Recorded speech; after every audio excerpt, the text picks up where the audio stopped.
Johanna Van Gogh, la femme qui a fait Van Gogh, partie 5 sur 6. Timeline, 5000 ans d'histoire, Richard Fremder. Pour plus d'une raison, Octave Mirbeau n'a pas envoyé à Johanna les critiques de l'exposition Van Gogh organisée par les Vintistes le mois précédent à Bruxelles. C'est finalement Hendrik Bonger, encore un Bonger, qui reçoit les coupures de presse à Amsterdam et qui les apporte à Boussoum avec son sourire complaisant et goguenard. Tu ne penses pas que tous ces tableaux feront du bon bois de chauffage ? Voilà ce qu'il demande à Johanna et lui laisse les coupures de presse sur la grande table. Et dans l'éventail, le journal, ils ont écrit une phrase incompréhensible d'où ressort une méchanceté lapidaire. Ces tableaux écœurants veulent-ils dire qu'en réalité ces redoutables vintistes ne sont que des déséquilibrés, un peu épileptiques, donc ils ont adopté le masque hâbleur.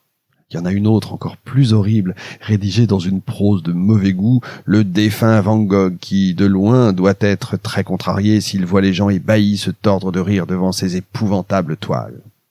Elle écrit à Octave Maus, elle le remercie déjà, elle lui demande de renvoyer les peintures et les dessins qui n'ont pas été vendus. Un peu contre vent et marée, elle se prépare à suivre les indications de Van Gogh dans ses lettres et elle établit une feuille de route. Elle est presque prête, maintenant, à entrer elle-même dans l'arène. Elle attend en fait des signes. Dans une polycopie de 4 pages du journal féministe clandestin que Will lui a laissé avant de partir, La femme libre, Johanna découpe une information signée du pseudonyme de Lucia Tower sur l'attitude qu'il convient à une femme d'adopter si elle doit entreprendre une nouvelle tâche dans le domaine social. Je cite : « Ne pas être timoré, ne pas prétendre au succès immédiat car ce qui est authentique demande du temps et trouver de la satisfaction dans l'exercice de son travail. » J'avoue que ça, c'est presque une baseline que Timeline pourrait utiliser, tellement c'est la vérité. En fin de compte, elle se rend compte que les difficultés, sont là en train de la stimuler. Elle sent maintenant que c'est le bon moment. C'est étonnant quand on lit les coupures de presse. Elle sent que c'est le bon moment pour faire connaître l'œuvre de son beau-frère, l'œuvre de Van Gogh. C'est maintenant ou jamais. Alors, elle compte ses économies. Parmi les 450 dessins qui sont arrivés de Paris, elle n'en choisit que 15 de sa première période, celle de La Haye. Elle peut pas faire plus. Un investissement minimum dans des cadres et la possibilité de transporter, en plus, les œuvres sans trop de frais supplémentaires. Si j'arrive à vendre 2 dessins, l'investissement sera de nouveau consacré à l'œuvre. Il faut encadrer la plus grande quantité possible et donner au cadre le lustre nécessaire pour qu'il mette les couleurs en valeur, comme le conseille Van Gogh dans ses lettres. Alors les objectifs de cette première étape seront à ce moment-là atteints. Les critiques Rinus Niskens et Ernst Heisenbrink ont été très heureux de pouvoir aider une femme et de se sentir en plus pionniers de la découverte d'un peintre finalement oublié. Et elle se promène dans La Haye, à la galerie, elle enlève le linge qui enveloppe 2 dessins, le portrait d'un homme avec sa pipe en terre, un œil bandé, un dessin qui a été réalisé au fusain noir, et une mère et son fils dans un moment d'intimité au fusain noir et au crayon avec de la gouache pour les parties les plus lumineuses. C'est pas difficile finalement de trouver un emplacement.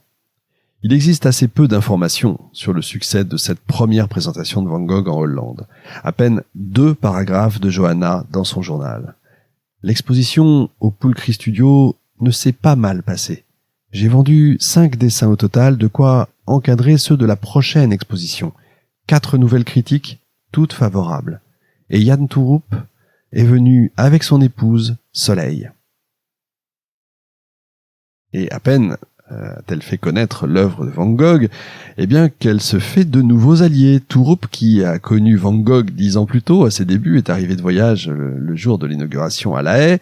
Il a été mis au courant d'ailleurs de la mort de Théo, de l'exposition de Van Gogh, presque en même temps, parce qu'encore une fois, il était parti en voyage, tout en ne pouvant pas croire qu'une femme se charge de son œuvre. Il a paru sincèrement intéressé. Il a acheté 2 dessins. Un nu mélancolique et abattu et un dessin de Racine que Johanna a intitulé « Étude d'arbres ».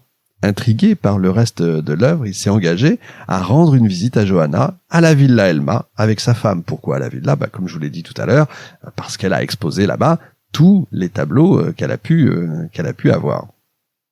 Quand Toeroep est arrivé avec sa femme le samedi matin pour passer la fin de la semaine, ici, il a fait une chose étonnante. Il est resté un long moment sans rien dire, perplexe, Puis il s'est mis à rire comme un fou devant cette marée de tableaux accrochés au mur. Un grand rire comme celui d'un enfant qui rentre dans un bois. Réellement ébloui, il riait aux éclats devant cette démesure et ses couleurs. À la fin de son séjour, Toorop avait noté dans son calepin les différentes étapes qu'avait connues sans répit la vie artistique de Van Gogh, la craie noire, le fusain à ses débuts, les huiles de l'obscurité des mangeurs de pommes de terre, le lavis à l'encre de Chine de Drenthe, les aquarelles, les dessins rustiques d'Anvers, sa découverte des estampes japonaises et toutes les écoles qu'il a rencontrées à la lumière française jusqu'à ce qu'il ne ressemble plus qu'à lui-même. Ces changements soudains de cap ont quelque chose de génial. Voilà ce qu'il a dit en ouvrant les bras. Toorop s'est aussi montré réaliste quant à ce qu'il pouvait obtenir, car il connaît très bien les tensions et les caprices du marché de l'art. Tant qu'ils ne seront pas sur le marché, on ne pourra pas en estimer la valeur réelle, a-t-il dit quand nous avons enfin parlé de chiffres. Et Johanna travaille, elle continue, elle a toujours des insomnies, elle travaille sur les lettres, évidemment toujours. Voilà ce qu'elle peut lire. Je pense souvent à toi et je fais des vœux pour que mon œuvre arrive à être bonne, intéressante et virile, afin qu'elle puisse te donner le plus tôt possible quelque satisfaction. C'est ce qu'il écrit à Théo à la fin d'une lettre de La Haye en 1882. C'est ainsi, je peux maintenant l'écrire sans tristesse, le véritable amour de Théo dans sa vie a été Van Gogh. Ni mon fils ni moi n'avons réussi à changer son destin. Mais que l'on ne me demande pas de comprendre ce genre d'amour inconditionnel qui les a entraînés dans la mort. J'irai aujourd'hui au cimetière à Utrecht. Je serai soulagé.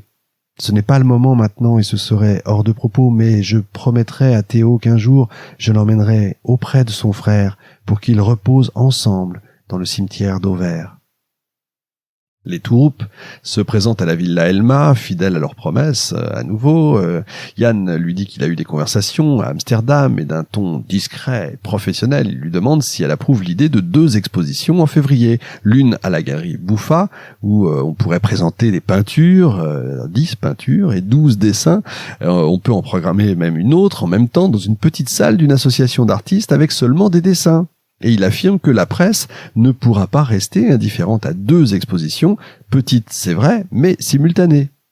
Alors Johanna comprend l'intérêt, elle donne son accord, sans hésiter d'ailleurs une seconde, et elle se met au travail, elle essaye de trouver un ordre dans les toiles. Et oui, il faut pas faire n'importe quoi, c'est ça qui est intéressant. Amsterdam, dimanche tard. Les 2 expositions se sont passées très vite, et nous avons porté un dernier toast il y a peu avec les Toorop. Les œuvres de mon beau-frère font plus de bruit que je ne l'avais prévu. J'ai très bien vendu 4 toiles et 6 dessins. De surcroît, il y a eu 8 commentaires favorables de divers critiques sur l'œuvre de Van Gogh. Johanna subit d'ailleurs les premières interviews de journalistes dans sa vie. Les 2 reporters ont préparé des questions quasiment identiques, friands en fait de la presse ne change pas, de détails sur la vie tragique de Van Gogh évidemment.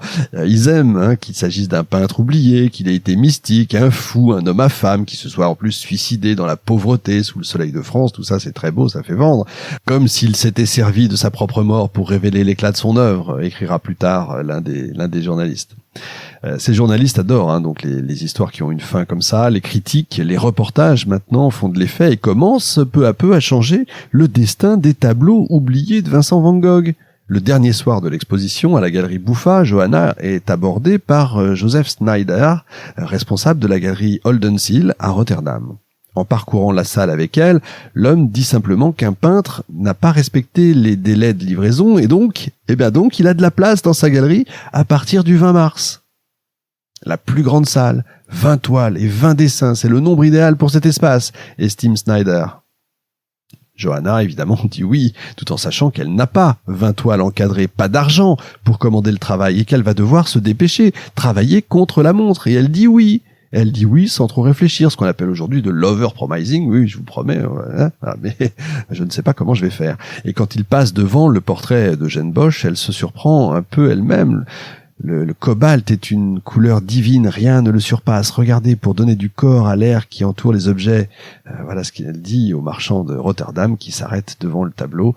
Cette phrase est l'une de celles nombreuses que Johanna a retenues des lettres de Van Gogh. En gros, elle a appris l'art. Elle va apprendre aussi l'histoire de l'art. Elle va prendre des cours, sachez-le. Et Will, la sœur aimée, tant aimée, accourt, la belle-sœur, accourt, la sœur Van Gogh est toujours là quand il s'agit de relever un défi. Elles vont travailler ensemble, elles vont ensemble donner un cadre approprié aux mangeurs de pommes de terre. D'après une lettre, Van Gogh voulait un encadrement couleur or, ou en tout cas, je cite, « accrocher ce tableau sur un mur peint du ton profond du blé mûr. En raison de son intérieur gris, ce tableau n'est pas mis en valeur sur un fond sombre ou terne. » Alors elles cherchent un cadre et elles le font peindre en jaune bien évidemment. L'émission 5000 ans d'histoire est désormais accessible gratuitement, divisée en 6 parties, du vendredi au mercredi. En vous abonnant pour 2 € par mois, le prix d'un café, vous avez accès à l'émission et aux plus de 300 autres, en entier, en exclusivité et surtout sans pub. Le lien est dans la description.